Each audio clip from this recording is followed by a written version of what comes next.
മഹാനായ ഇമാം അലി ഇബ്നു അബീ ത്വാലിബ് റളിയല്ലാഹു അൻഹുവിന്റെ പ്രസിദ്ധമായ ചരിത്രം ഞാൻ തന്നെ ഇവിടെ പറഞ്ഞിട്ടുണ്ട് എന്നാ തോന്നുന്നു. ഒരു രണാങ്കണത്തിൽ, ഒരു യുദ്ധക്കളത്തിൽ, ഒരു പോർക്കളത്തിൽ അംർ ഇബ്നു അബ്ദുൽ വുദ് എന്ന് പറയുന്ന രണശൂരൻ, അയോധന കലയിൽ യുദ്ധക്കളത്തിൽ നല്ല രണപാടവമുള്ള, നന്നായിട്ട് യുദ്ധാഭ്യാസം പഠിച്ച ആളാണ് അംർ ഇബ്നു അബ്ദുൽ വുദ്.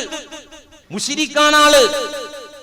ആ വ്യക്തിയോട് ഏറ്റുമുട്ടാൻ പോയത് ഇസ്ലാമിന്റെ ധീരനായ പുലിക്കുട്ടി അലി ഹൈദർ റളിയല്ലാഹു അൻഹു. ആ മനുഷ്യൻ, ആ സ്വഹാബിയാണ് ഏറ്റുമുട്ടാൻ പോയത്. അങ്ങനെ യുദ്ധം ചെയ്തു. 18 അടവും പമ്പരം കുത്തും നോക്കി. അങ്ങനെ ഉണ്ടല്ലോ ഒരു ചൊല്ല്. എല്ലാ രീതിയിലും അവനെ കീഴ്പ്പെടുത്താനും അവനെ പരാജയപ്പെടുത്താനും അലിയാര് തങ്ങൾ നോക്കി. അംർ ഇബ്നു അബ്ദുൽ വുദ്ദിനെ പിടിക്കാൻ കിട്ടുന്നില്ല. അവൻ രക്ഷപ്പെടാന് എങ്ങനെ വെട്ടിയാലും അവൻ ഒഴിഞ്ഞു മാറും, അല്ലെങ്കിൽ പരിച കൊണ്ട് തടുക്കും. അങ്ങനെ ഒരു വേള അലിയാര് തങ്ങളുടെ പരിച അവന്റെ വെട്ടേറ്റ് പൊളിഞ്ഞു എന്നാ ചരിത്രത്തിൽ കാണുന്നത്. അംർ ഇബ്നു അബ്ദുൽ വുദ്ദിന്റെ വെട്ടുകൊണ്ട് അലിയാർ തങ്ങളുടെ പരിച പൊട്ടി. പിന്നെ തടുക്കാനില്ല. അപ്പോഴാണ് കോട്ടവാതിൽ പുഴക്കി പറിച്ചെടുത്തിട്ട് തടുത്തതെന്നാണ്. ഇങ്ങനത്തെ രണശൂരൻ, ഒരു നിലക്ക് അവനെ കീഴ്പ്പെടുത്താൻ പറ്റുന്നില്ല. ശക്തൻ, മല്ലൻ. അങ്ങനെ ഒരുപാട് സമയങ്ങൾ, മിനിറ്റുകൾ, മണിക്കൂറുകൾ അടുത്ത് അങ്ങനെ യുദ്ധം ചെയ്ത് അവസാനം അള്ളാന്റെ തൗഫീഖിനാൽ അംർ ഇബ്നു അബ്ദുൽ വുദ് മലർന്നു വീണപ്പോ അലിയാർ തങ്ങൾ ചെന്നിട്ട് അവന്റെ നേരെ നിന്നിട്ട് വാള് ബിസ്മില്ല അങ്ങോട്ട് പൊക്കിയപ്പോ ഫബസഖ ഇലാ വജ്ഹി അലി ഇബ്നു അബീ ത്വാലിബിൻ. ഈ മുശ്രിക്ക് അംർ ഇബ്നു അബ്ദുൽ വുദ് കാർക്കിച്ചൊരൊറ്റ തുപ്പലാണ്. അലിയാർ തങ്ങളുടെ മുഖത്ത് ആ കഫം വന്ന് വീണു. ഒരു രക്ഷയില്ല, ഇനി വെട്ടാനും പറ്റൂല, അവൻ എല്ലാ നിലക്കും തോറ്റു. ഇനി കൊടുക്കാൻ പറ്റുന്ന കാർക്കിച്ചട് തുപ്പി അത് അലിയാർ തങ്ങളുടെ മുഖത്ത് വന്ന് പതിച്ചു. മഹാനായ അലി ഇബ്നു അബീ ത്വാലിബ് റളിയല്ലാഹു അൻഹു വാളിന്റെ എടുത്തിട്ട് പിന്തിരിഞ്ഞ് റിവേഴ്സ് അടിച്ചിട്ട് പോകുന്നു. ഒന്നും ചെയ്തില്ല. അവൻ ചോദിക്കപ്പെട്ടു, യാ അലി, ഇത്ര സമയം നിങ്ങൾ കഠിന പരിശ്രമം നടത്തിയ അവസാനം അവൻ പരാജയപ്പെട്ടപ്പോൾ എന്തുകൊണ്ട് അവനെ വധിച്ചില്ല? അലി റളിയല്ലാഹു അൻഹുവിന്റെ മറുപടി, അള്ളാഹുവിന്റെ ശത്രു എന്ന നിലക്കാണ് ഞാൻ അവനെ വധിക്കാൻ ഇറങ്ങിയത്.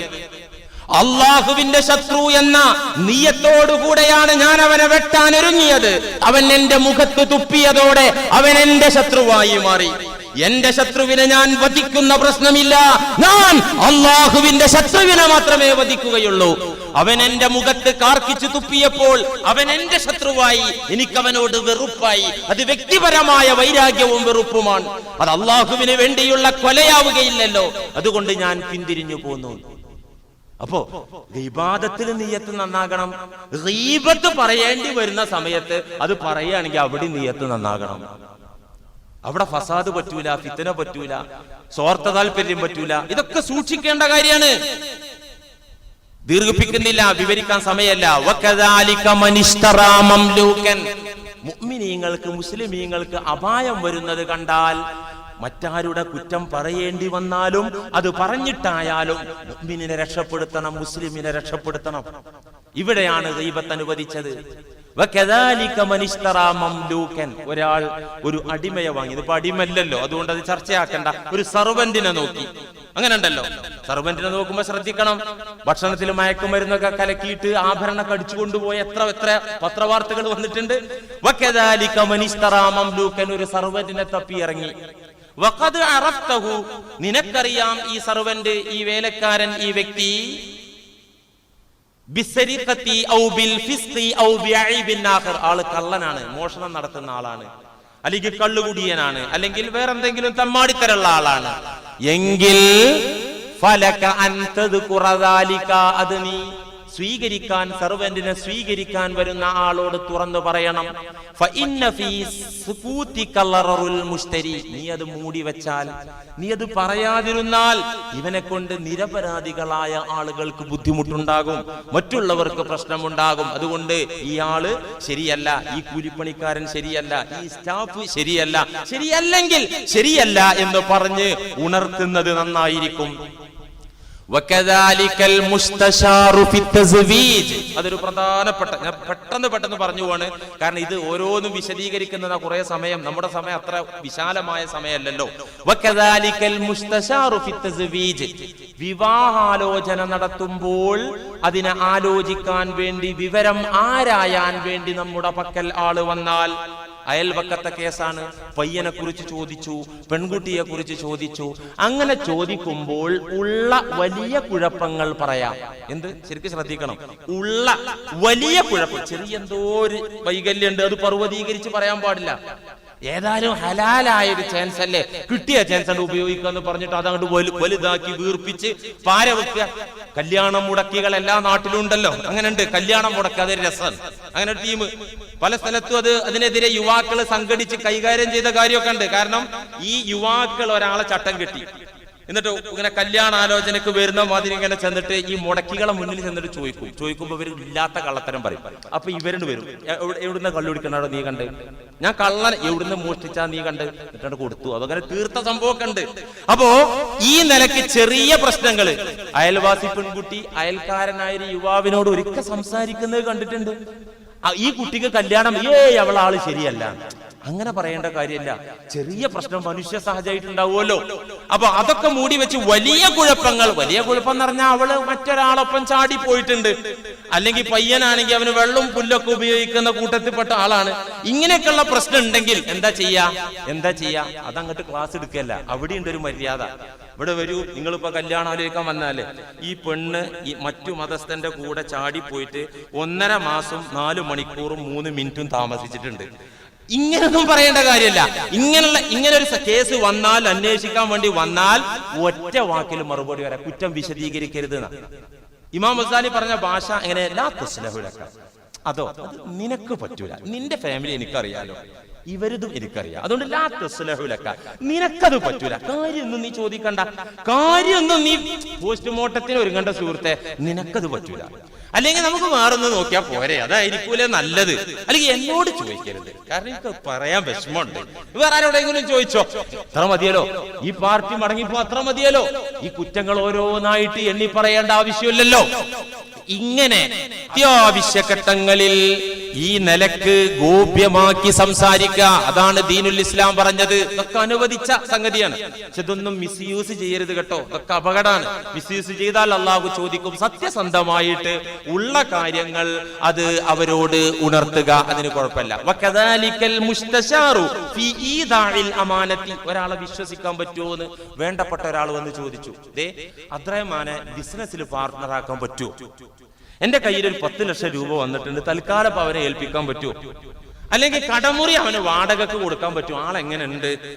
അപ്പൊ അറിയാവുന്ന സാമ്പത്തിക ഇടപാടിന് അവനെ പറ്റൂല, അവന് കുറച്ച് ചതിയുള്ള കൂട്ടത്തിലാണ്, ഹക്കും ബാത്തിലും ഇല്ലാത്ത ആളാണ്. കടമുറി കൊടുക്കുക, അല്ലോ കൊടുക്കരുത്, പള്ളിന്റെ കെട്ടിടം കൊടുത്തിട്ട് ഒഴിഞ്ഞു പോകായിട്ട് 1.5 കൊല്ലം കേസ് കൊടുത്ത ടീമാണ്, കൊടുക്കരുത് കേട്ടോ.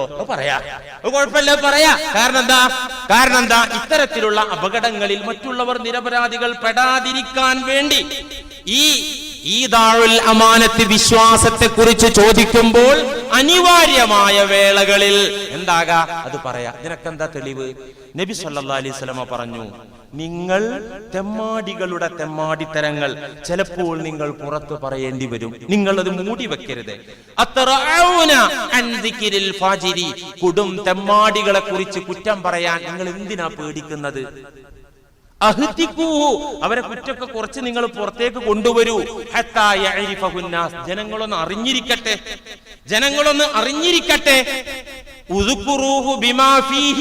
അവനിലുള്ള ചതിക്കുഴികൾ, അവനിലുള്ള ചതികൾ, അപകടങ്ങൾ നിങ്ങൾ ജനങ്ങളോട് പറയൂ.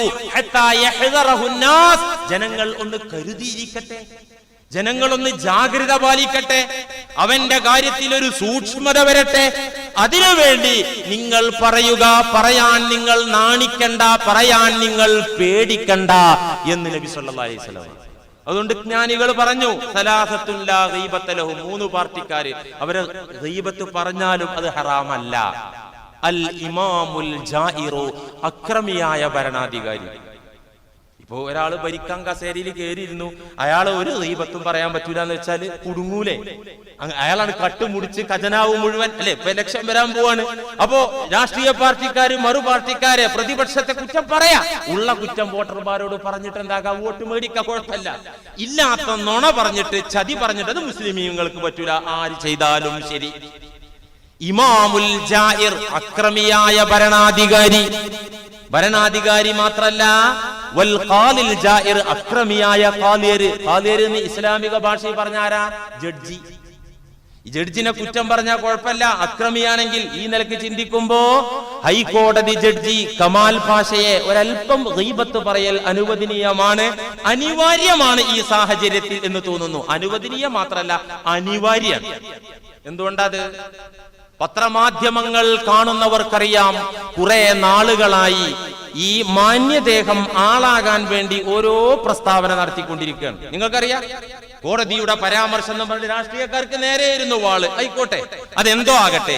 ഇപ്പോൾ ഈ മുസ്ലിം നാമധാരിയായ മാന്യദേഹം അള്ളാഹുവിനെയും അള്ളാഹുവിന്റെ വിശുദ്ധ ഖുർആനിനെയും ഖുർആൻ നിയമത്തെയുമാണ് ചോദ്യം ചെയ്തിരിക്കുന്നത്. ഒരു ജഡ്ജിയായതുകൊണ്ട് എല്ലാം അറിയണമെന്നില്ലല്ലോ, എന്തുമാകാം എന്നുമില്ലല്ലോ. അതുകൊണ്ട് ജഡ്ജി ഒന്നും കൂടിയാൽ 2 അല്ല 10 ആണെന്ന് പറഞ്ഞാൽ അത് തെറ്റാണെന്ന് അത്യുച്ചത്തിൽ പറയാനുള്ള അവകാശം നമുക്കുണ്ട്.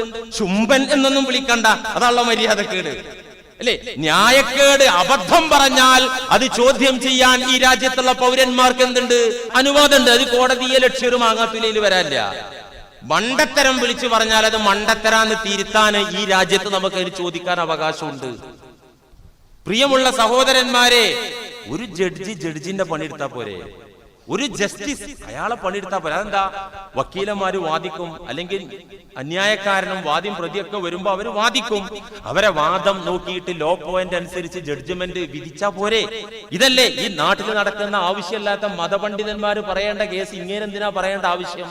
എന്തിനാ വിവാദം ഉണ്ടാക്കുന്നത്? പലപ്പോഴും വിവാദങ്ങൾ ഇങ്ങനെ ഉണ്ടാകുന്നതാണ്, ആവശ്യമില്ലാത്ത പ്രസ്താവന ഇറക്കിയിട്ട്.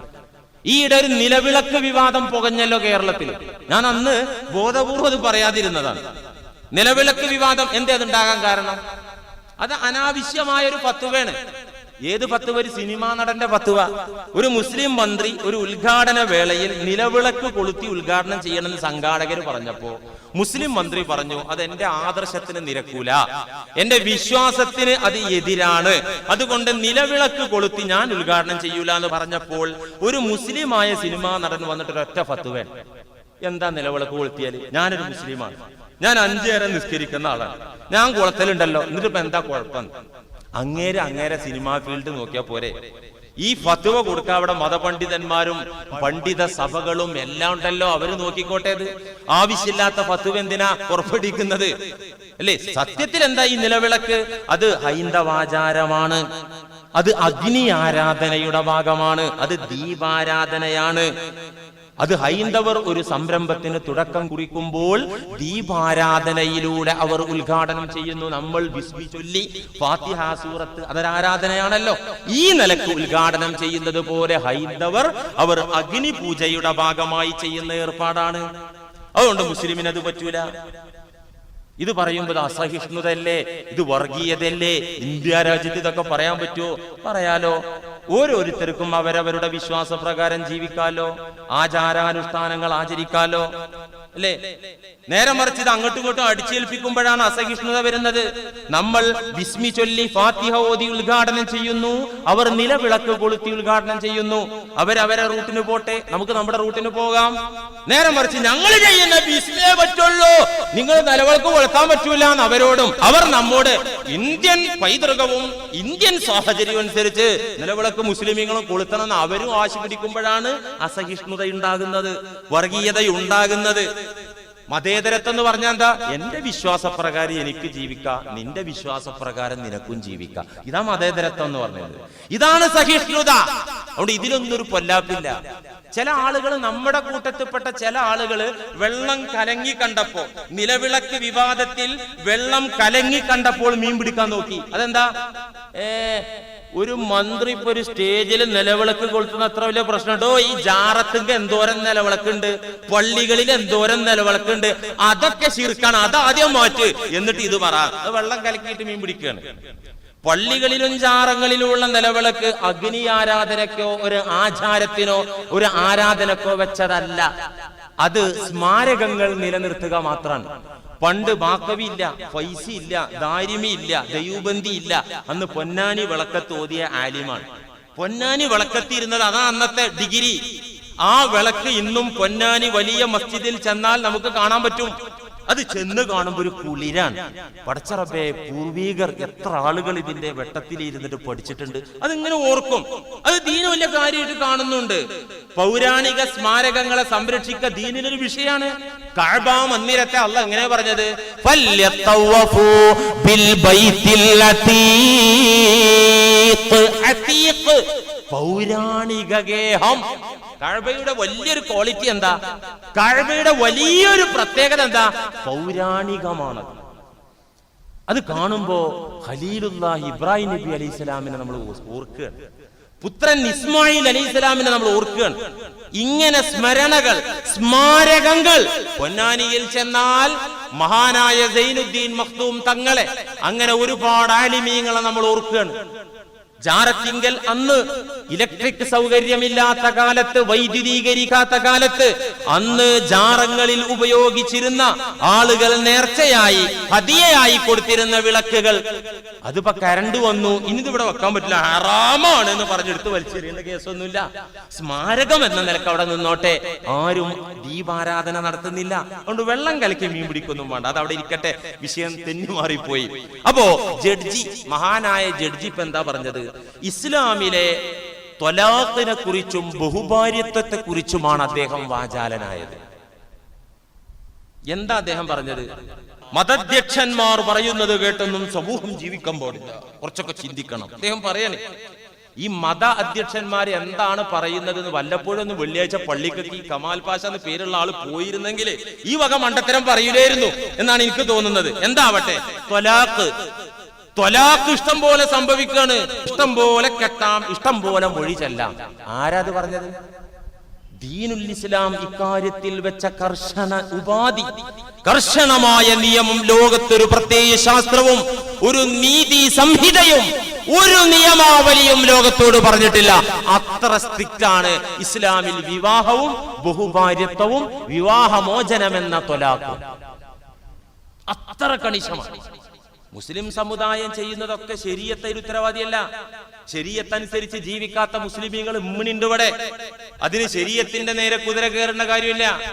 ഡൈവോഴ്സ് കൂടുതൽ മുസ്ലിമീങ്ങളിൽ നടക്കുന്നു എന്നതുകൊണ്ട് ശരീഅത്തിനെ കുറ്റം പറയണ്ട. ഞാൻ ഓർത്തുപോണ ഏറ്റവും അധികം ഡൈവോഴ്സ് നടക്കുന്നത് ഏത് കൂട്ടത്തിലാ, ഏത് വിഭാഗത്തിലാ ഏറ്റവും അധികം കുടുംബകലാപുള്ളത്? സിനിമാ ഫീൽഡിലാണ്. അതെ, സിനിമാ ഫീൽഡിൽ എത്ര ഡിവോഴ്സാ നടന്നത്? ഇല്ലാതെ ഒന്നിച്ച് ജീവിക്കുന്നിടത്ത് ഭയങ്കര പ്രശ്നമാണ്. ആ മേഖല അറിയുന്ന ആളുകളോട് ഞാൻ ചോദിച്ചിട്ടുണ്ട്. മര്യാദക്കൊരു നടന്റെ ഭാര്യ നടന്റെ കൂടെ ജീവിക്കുന്നില്ല, ഇല്ല. ഒന്നിക്ക് ഡിവോഴ്സ്, അല്ലെങ്കിൽ ഭയങ്കരമായ പ്രശ്നം. കാരണം പരസ്ത്രീ ബന്ധം, ഇവരെ സ്വാതന്ത്ര്യം, അമിതമായ സ്വാതന്ത്ര്യം അതിന് കാരണമാണ്. എന്താവട്ടെ, ഈ നിലക്ക് സിനിമയാണ് ഏറ്റവും വലിയ പ്രശ്നം എന്നെന്താ ഇദ്ദേഹം പ്രസ്താവന ഇറക്കാതിരുന്നത്? എന്താ ഇറക്കാതിരുന്നത്? കുടുംബജീവിതം സുരക്ഷിതമല്ലാതെ വിള്ളലും പ്രശ്നങ്ങളും കോടതികളും കേസുകളായിട്ട് ഈ സിനിമക്കാര് മുഴുവൻ കോടതി വരാന്തയിൽ കറങ്ങുമ്പോ ഈ സിനിമ ഫീൽഡില് അമിതമായ സ്വാതന്ത്ര്യം, പരസ്ത്രീ ബന്ധം, ഇതാണ് ഈ നിലക്ക് കുടുംബം തകരാൻ കാരണമെന്ന് എന്താ ഉറക്കെ പറയാതിരുന്നത്? ഇപ്പൊ സീരിയലിനെ കുറിച്ച് ചില ആളുകളൊക്കെ പ്രതികരിച്ചു തുടങ്ങി. ആരൊക്കെ പ്രതികരിച്ചു? യേശുദാസ് വരെ പറഞ്ഞു ഈ സീരിയല് ഈ സമൂഹത്തിന് നാശാന്ന് ഉറക്കെ പറഞ്ഞു കഴിഞ്ഞു. ഇതുപോലെ എന്തുകൊണ്ട് പറഞ്ഞില്ല? ത്വലാഖ് നടക്കുന്നു എന്ന് കണ്ടിട്ട് ശരീഅത്തിന്റെ മേലെ എപ്പോഴാ മൊഴി ചെല്ലല്? എപ്പോഴാ മൊഴി ചെല്ലല്? ഖുർആൻ അതിന് പറഞ്ഞ തെർത്തീബ് നിങ്ങളോട് പറഞ്ഞാൽ നിങ്ങൾക്ക് ഓർമ്മ ഉണ്ടാകും. പ്രശ്നം ഉണ്ടായാൽ ആദ്യം എന്താ ചെയ്യേണ്ടത്? മോന്ത കുറ്റി നോക്കിയിട്ട് പൊട്ടിക്കല് കൊടുക്കുക. പറ്റൂല. ഫഅലൂഹുന്ന, ഖുർആൻ പറഞ്ഞു, ഒന്ന് സ്റ്റെപ്പ് 1 ഫഅലൂഹുന്ന, നല്ല ഉപദേശം. കുട്ടി എങ്ങനെ നായാ പറ്റൂല, നമ്മൾക്ക് മക്കളുണ്ട്, ഇങ്ങനെയൊക്കെ പോയാൽ വലിയ ഫഅലൂഹുന്ന, ഏത് ഉപദേശമാണോ അവളെ കൽബിലേക്ക് ഇറങ്ങിച്ചെല്ല ആ വാഴ്. ഫഅലൂഹുന്ന, കേൾക്കുന്നില്ലേ? വഹ്ജുറൂഹുന്ന ഫിൽ മലാജിഇ, ബെഡ്റൂമിൽ നിന്ന് മാറിക്കിടക്കുക. അത് ഒരു ദിവസം 2 ദിവസം ഒന്നും പോരാ, ഒരു 1-2 മാസം. ഏതൊരു പെണ്ണും അതോടുകൂടി ശരിയാവും. ഇതിനൊന്നും ആർക്കും സബൂർ കിട്ടൂല. അടിക്കാൻ നല്ല ധൈര്യം അല്ലേ? അങ്ങനെയല്ലേ വകുപ്പ്? ഫഹ്ജുറൂഹുന്ന ഫിൽ മലാജിഇ, കിടപ്പ് രണ്ടാക്കണം. എന്നിട്ടും നടക്കുന്നില്ലേ? വളിരിബൂഹുന്ന, മുണ്ടം പടി എടുത്ത് ഒലക്കടുത്ത് തല്ലണം എന്നല്ല പറഞ്ഞത്. വളിരിബൂഹുന്ന, ആ അടി ഹദീസ് എന്ന് പഠിക്കണം. ഖുർആനിൽ വളിരിബൂഹുന്ന പറഞ്ഞാൽ ഈ പെണ്ണുങ്ങളെ നിങ്ങൾ അടിച്ചോളൂ തന്നെയാണ് അതിനർത്ഥം. പക്ഷെ എങ്ങനെ അടിക്കണം എന്ന ഹദീസ് നോക്കണം. പേടിപ്പിക്കാൻ വേണ്ടിയിട്ട് കുപ്പായം തുണിയും തുണിക്കെട്ടൊക്കെ എടുത്തിട്ടാണ് ആകെ അടിക്കന്നെ. അല്ലാതെ വടിയും കുന്തും വെട്ടുകത്തിയൊന്നും പറ്റൂല. ഭയപ്പെടുത്താൻ റബ്ബേ സംഗതി വഷളാകുന്നുള്ളൊരു പേടി പെണ്ണിന് വരാൻ മാത്രല്ല, ശരീരത്തിൽ പാടുവരാൻ പാടില്ല, മുറിവ് പറ്റാൻ പാടില്ല. അതൊക്കെ പ്രത്യേകം ഫിഖ്ഹിൽ പറഞ്ഞിട്ടുണ്ട് ഈ അടിയെ കുറിച്ച്. ശരീരത്തിൽ പാടും അടയാളം വരാത്ത അടി എന്ന് പറഞ്ഞാൽ എന്താ? തുണി കൊണ്ടുള്ളതല്ലൊക്കെ ആയിരിക്കും അത്, പേടിപ്പിക്കാൻ വേണ്ടിയുള്ളതല്ലായിരിക്കും അത്. ഇതുകൊണ്ടും നടപടിയില്ലേ?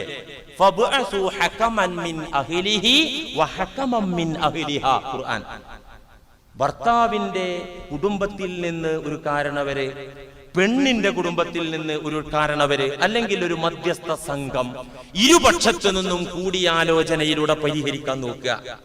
എന്നിട്ടും നടക്കണില്ലേ? സറാഹൻ ജമീല, നല്ല നിലക്ക് പിരിയ. ഇതാ നീതി, ഇതാണ് യുക്തി. ഇതല്ലേ യുക്തി? നേരെ മറിച്ച് മനപ്പൊരുത്ത ഇല്ലേ ഇല്ല, ഒരു നിലക്കും പൊരുത്തപ്പെടൂല. പിരിയാൻ പറ്റൂല. എന്നിട്ട് കയറില്ലാതെ കെട്ടി എന്ന് പറഞ്ഞതുപോലെ, കൊല്ലാകൊല ചെയ്തു എന്ന് പറഞ്ഞതുപോലെ, ജീവിതകാലം നിങ്ങൾ രണ്ടായി ജീവിച്ചോളൂ, ഡൈവോഴ്സ് ചെയ്യാൻ പാടില്ല. രണ്ടായി തൊലാഖ് കൊല്ലാൻ പറ്റില്ല, വിവാഹമോചനം പറ്റൂല, രണ്ടായി ജീവിച്ചോളൂ. ഇതെന്ത് നീതിശാസ്ത്രമാണ്? ഇതിലെന്ത് യുക്തിയുള്ളത്? ഒരു നിലക്കും മനപ്പൊരുത്തമാവില്ലെങ്കിൽ, ഈ പറഞ്ഞ 4 ഉപാധികളിലൂടെയും യോജിപ്പിക്കാൻ പറ്റില്ലെങ്കിൽ നല്ല നിലക്ക് കയറൂരി വിടുക. ഖുർആൻ പറഞ്ഞു, നല്ല നിലക്ക് കയറൂരി വിടുക. അവൾ ഇഷ്ടമുള്ള നല്ല നിലക്ക് ജീവിച്ചോട്ടെ, ഇവൻ ഇഷ്ടമുള്ള നല്ല നിലക്ക് അല്ലേ? ഡിവോഴ്സ് ആയ എത്ര കേസുകൾ പിന്നെ സുഖമായിട്ട് ജീവിച്ചിട്ടുണ്ട്.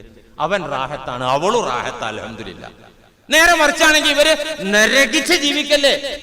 മറ്റു ചില സമുദായങ്ങളിലൊക്കെ വിവാഹമോചനം നിഷിദ്ധമാക്കിയ സമൂഹങ്ങളിലൊക്കെ അത് കാണുന്നുണ്ട്. ഇവൻ വേറെ ഇവന്റെ ആവശ്യങ്ങൾക്ക് സ്ത്രീകളെ സമീപിക്കുക, ഇവള് തെണ്ടിത്തിരിയ.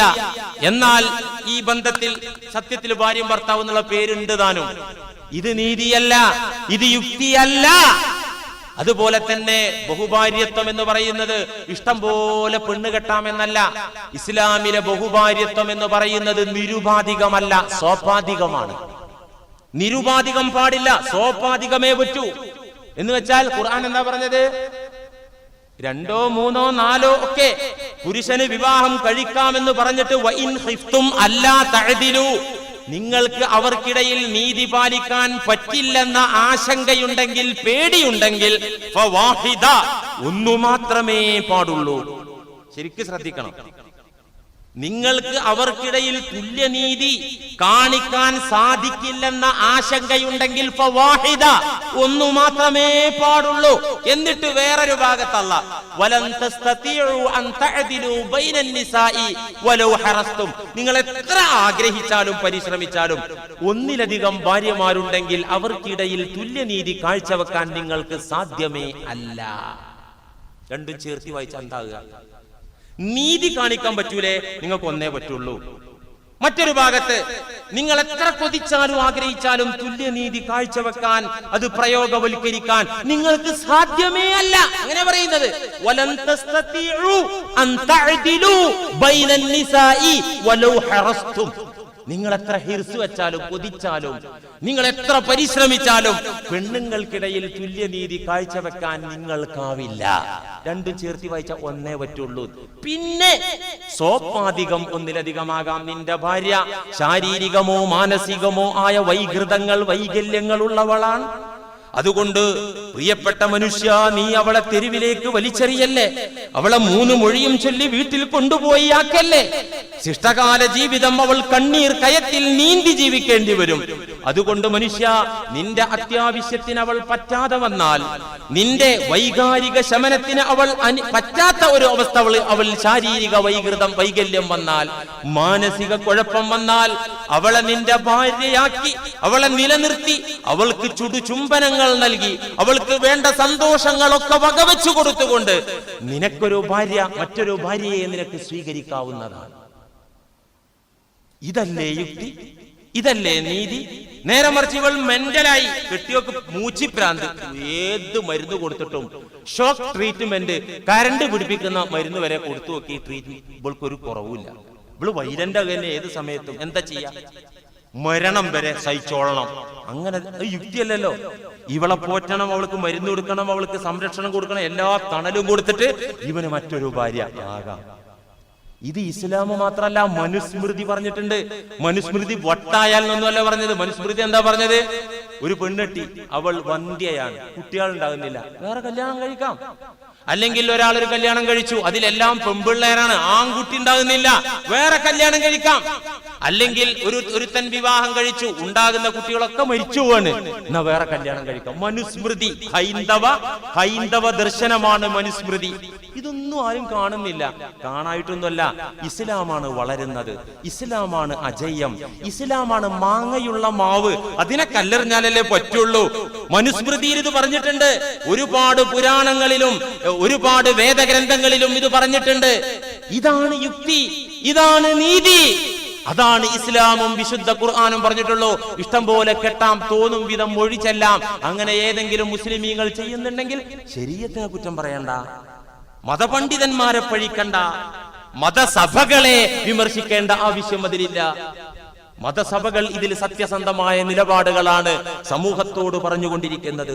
പിന്നെ വിചിത്രമായ മറ്റൊരു ചോദ്യം, ജസ്റ്റിസിന്റെ മറ്റൊരു ചോദ്യം, ഒരു പുരുഷന് 4 ഭാര്യമാർ ആകാമെങ്കിൽ ഒരു പെണ്ണിന് എന്തുകൊണ്ട് 4 ഭർത്താക്കന്മാരായിക്കൂടാ? ലോകത്തൊരു യുക്തിവാദി പോലും ചോദിച്ചിട്ടില്ല. ഒരു യുക്തിവാദി പോലും ചോദിച്ചിട്ട് ഇങ്ങനെ എവിടുന്ന് ഏത് ഉഗാണ്ടേന്ന് വരുന്ന സാധനം അത്? തമാശ പറയണ്ടേ, ഇങ്ങനെ മനുഷ്യനാണോന്നാവോ? ഒരു പെണ്ണിന് എന്തേ 4 കെട്ടിയവന്മാരായിക്കൂടെ എന്നാ ചോദിച്ചത്, പച്ചക്ക് ചോദിച്ചു. അത് പറ്റൂല. ഈ ചോദ്യം മഹാന്മാരെ മുന്നിൽ പല പെണ്ണുങ്ങളും ചോദിച്ചിട്ടുണ്ട്. ഇമാമുന ശാഫിഈ റളിയല്ലാഹു അൻഹുവിന്റെ മുന്നിൽ ഒരു കൂട്ടം പെണ്ണുങ്ങൾ വന്ന് ഈ സംശയം ചോദിച്ചിട്ടുണ്ട്. ഇമാം എങ്ങനെ മറുപടി പറഞ്ഞത്? പറ്റൂല എന്നല്ല പറഞ്ഞത്, അത് ശരിയാവൂല എന്നുമല്ല പറഞ്ഞത്, പ്രാക്ടിക്കലായി അവർക്കാണ് ബോധ്യപ്പെടുത്തി കൊടുത്തു. എങ്ങനെ പ്രാക്ടിക്കൽ? ഒരു ഉപമയിൽ പ്രാക്ടിക്കൽ, ഒരു ഉദാഹരണത്തിന്റെ പ്രാക്ടിക്കൽ അതിലൂടെ പഠിപ്പിച്ചു കൊടുത്തു. എങ്ങനെ? ഈ പെണ്ണുങ്ങളോടൊക്കെ പറഞ്ഞു, വീട്ടിൽ പോയി കുറച്ച് ആട്ടുംപാലോ പശുവിൻ പാലോ ഒരു പാത്രത്തിൽ എല്ലാരും കൊണ്ടുവരുമെന്ന് പറഞ്ഞു. ഓരോ പെണ്ണുങ്ങളും കൊടുന്നു, ഗ്ലാസ്സില് കപ്പില്, അതൊരു വലിയ കലത്തിലേക്ക് ഒഴിക്കാൻ പറഞ്ഞു. എല്ലാരും അതിലേക്ക് ഒഴിച്ചു. വന്ന പെണ്ണുങ്ങളെ കൊണ്ടുവന്ന പാലൊക്കെ ഒരു കലത്തിലൊഴിച്ചു. എന്നിട്ട് ഇമാം പറഞ്ഞു, നിങ്ങൾ ഓരോരുത്തരും കൊണ്ടുവന്ന പാല് ഈ കലത്തിൽ നിന്ന് വേർതിരിച്ചെടുക്കുക. നിങ്ങൾ ഓരോരുത്തരും കൊണ്ടുവന്ന് ഒഴിച്ചിട്ടുണ്ടല്ലോ കലത്തില്, നിങ്ങൾ കൊണ്ടുവന്ന പാല് ഇതിൽ നിന്ന് വേർതിരിച്ചെടുക്കുക. അവർ പറഞ്ഞു, അസാധ്യം. എങ്കിൽ നിങ്ങൾ ഈ പറഞ്ഞ ചോദ്യത്തിലും അസാധ്യം. ഈ കേസ് അവിടെ ഉണ്ട്, മനസ്സിലായില്ല? വിശദീകരിക്കേണ്ട ആവശ്യമില്ലല്ലോ. ഇവിടെ അസാധ്യമായത് നിങ്ങൾ ചോദിച്ച ചോദ്യത്തിലും അസാധ്യമാണ്. പിതൃത്വം കിട്ടൂല. അതിന് മുസ്ലിയാരെ DNA ടെസ്റ്റ് ഇല്ലേ? നല്ല ചോദ്യാപ്പത്. അപ്പൊ നമ്മളെ നാട്ടില് ഈ ലാബുകൾ ഉണ്ടല്ലോ, ഷുഗറും കൊളസ്ട്രോളും ഒക്കെ നോക്കാനുള്ള ലാബുകളെക്കാൾ DNA ടെസ്റ്റ് നടത്തുന്ന ലാബുകൾ വേണ്ടി വരും, അല്ലെ? ഇതൊന്നും പ്രായോഗികമല്ല. അതുകൊണ്ടാ ദീന് പറഞ്ഞത്.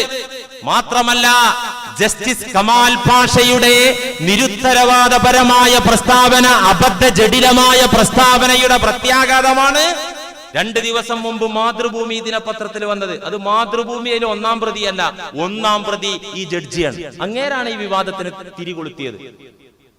മഹാനായ റസൂലുള്ളാഹി സ്വല്ലല്ലാഹു അലൈഹി വസല്ലമ തങ്ങളെ അതിനീചമായ നിലക്ക് വിലയിരുത്തി.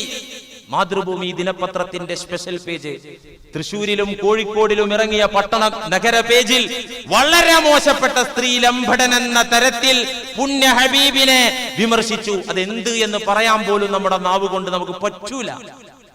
നമ്മുടെ ഉമ്മയേക്കാൾ, നമ്മുടെ ഉപ്പയേക്കാൾ, നമ്മുടെ ആരെക്കാളും, നമ്മുടെ എന്തിനേക്കാളും, നമ്മുടെ ജീവനേക്കാളും നാം സ്നേഹിക്കുന്ന മുത്തു ഹബീബ് റസൂലുള്ളാഹി സ്വല്ലല്ലാഹു അലൈഹി വസല്ലമ തങ്ങളെ കുറിച്ച് അപഹാസ്യമായ നിലക്ക്, മോശം നിലക്ക് ചിത്രീകരിച്ച് ലേഖനമെഴുതിയ, പ്രസ്താവന ഇറക്കിയ, അല്ലെങ്കിൽ അതിൽ എഴുതിയ ആ പത്രം, പത്രാഫീസ് അടിച്ചു തകർക്കാൻ നമ്മൾ പോകണ്ട, പ്രകോപനം ഉണ്ടാക്കാൻ നമ്മൾ പോകണ്ട. മിനിമം ഒരു മുസ്ലിമിന്റെ വീട്ടുപടിക്കൽ രാവിലെ ഈ മാതൃഭൂമി പത്രം വരുന്നുണ്ടെങ്കിൽ തീരുമാനം എടുത്തോളൂ, അത് വേണ്ട. എന്റെ റസൂലിനെ കുറ്റം പറയുന്ന പ്രസ്ഥാനത്തിന് 5 പൈസ ഞാൻ കൊടുക്കൂല, തീരുമാനം എടുത്തോ. എന്നെ പലരും ഫോണിൽ വിളിച്ചു, അത് ചോദിക്കേണ്ട കാര്യമുണ്ടോ? അതൊക്കെ മനസ്സിലാക്കാനുള്ള ബുദ്ധി നമുക്കുണ്ടല്ലോ. വേണ്ട, നമുക്കത് വേണ്ട, തീരുമാനം എടുക്കന്നെ. മാത്രമല്ല, നിർവ്യാജം ഖേദിക്കുന്നു എന്നൊരു സ്റ്റേറ്റ്മെന്റ്, ഒരു പ്രഖ്യാപനം കൊണ്ടൊന്നും രക്ഷപ്പെടാൻ പറ്റില്ല. നിങ്ങളെ മോന്ത കിട്ടും 2 പൊട്ടിക്കലം തന്നിട്ട് സോറി ട്ടോ എന്ന് പറഞ്ഞാൽ നിങ്ങൾ വെറുതെ ഇരിക്കൂ? വെറുതെ ഇരിക്കാൻ പറ്റുമോ? അതിനൊന്നും മാപ്പ് കൊടുക്കാൻ പറ്റൂല. നന്നായിട്ട് മോന്തക്ക് 2 അടിയിൽ കൊടുത്തിട്ടേ നിർവ്യാജം ഖേദിക്കുന്നു എന്ന് പറഞ്ഞാൽ കൊണ്ടവൻ വെറുതെ വിടൂ? ഇത് നമ്മുടെ കേസാണെങ്കിൽ നമുക്ക് വെറുതെ വിടാ. അള്ളാന്റെ റസൂലിനെ ഈ നിലക്ക് പറഞ്ഞിട്ടുണ്ടെങ്കിൽ ഒരു ഖേദപ്രകടനം കൊണ്ടൊന്നും രക്ഷപ്പെടാൻ പോണില്ല. എന്നാൽ അള്ളാഹ് കൊടുക്കും, നമ്മൾ കൊടുക്കണ്ട. അള്ളാന്റെ റസൂലിനെ മോശമായി ചോദ്യപേപ്പറിൽ ചിത്രീകരിച്ച അധ്യാപകൻ എന്തായി എന്ന് നിങ്ങൾ കണ്ടില്ലേ? അദ്ദേഹം നരകിച്ചാണ് ജീവിക്കുന്നത്. ഞാനൊരു ജീവച്ചവം പോലെ ജീവിക്കുകയാണെന്ന് പത്രക്കാരോട് അദ്ദേഹത്തിന്റെ അയൽവാസികളല്ല പറഞ്ഞത്, മിസ്റ്റർ ജോസഫ് തന്നെ പത്രമാധ്യമങ്ങളോട് പറഞ്ഞു. എന്റെ ജീവിത പങ്കാളിയായ, എനിക്ക് താങ്ങും തണലുമായി നിന്ന എന്റെ സഹധർമ്മിണി ഭാര്യ ആത്മഹത്യ ചെയ്തു. എന്റെ മക്കൾ വല്ലാത്ത പ്രയാസത്തിലാണ് ജീവിക്കുന്നത്. എന്റെ കുടുംബം ആശങ്കയോടെയാണ് ജീവിക്കുന്നത്. അദ്ദേഹത്തിന്റെ ജോലി പോയി. ഇന്ന് ആരും സഹായിക്കാനില്ല, പെൻഷൻ പോലും ഇല്ല. ആരും തിരിഞ്ഞു നോക്കാത്ത വിധത്തിൽ എന്തേ അള്ളാഹ് കൊടുക്കണ്. നമ്മൾ കൈവിട്ടേണ്ട ആവശ്യമൊന്നുമില്ല, അള്ളാഹ് കൊടുക്കും. പക്ഷെ നമ്മളൊരു പ്രതിഷേധം ന്യായമായി അറിയിക്കണ്ടേ? അതുകൊണ്ട് ഇത്തരത്തിലുള്ള പ്രശ്നങ്ങളൊക്കെ വരുമ്പോ നമ്മൾ പ്രതികരിക്കണം. ഇതെങ്ങനെ ഇങ്ങോട്ട് വന്നത്? ഇമാമുൻ ജാഇർ, അക്രമിയായ ഭരണാധികാരി, അക്രമിയായ ജഡ്ജി കുറച്ച് ഗീബത്ത് പറയാം എന്ന് പറഞ്ഞിട്ട് സന്ദർഭോചിതമായി പറഞ്ഞു എന്ന് മാത്രം. അള്ളാഹു നമ്മുടെ ഈ ഉമ്മത്തിനെയും നാടിനെയും